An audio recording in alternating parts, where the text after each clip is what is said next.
Firm. Power to create.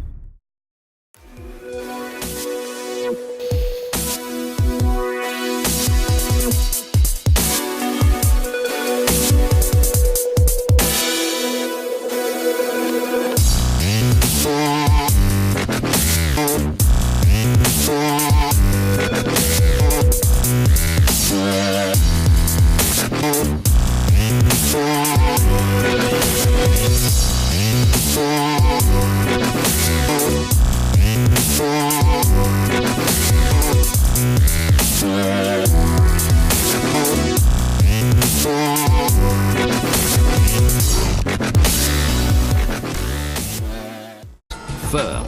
To make your job easy.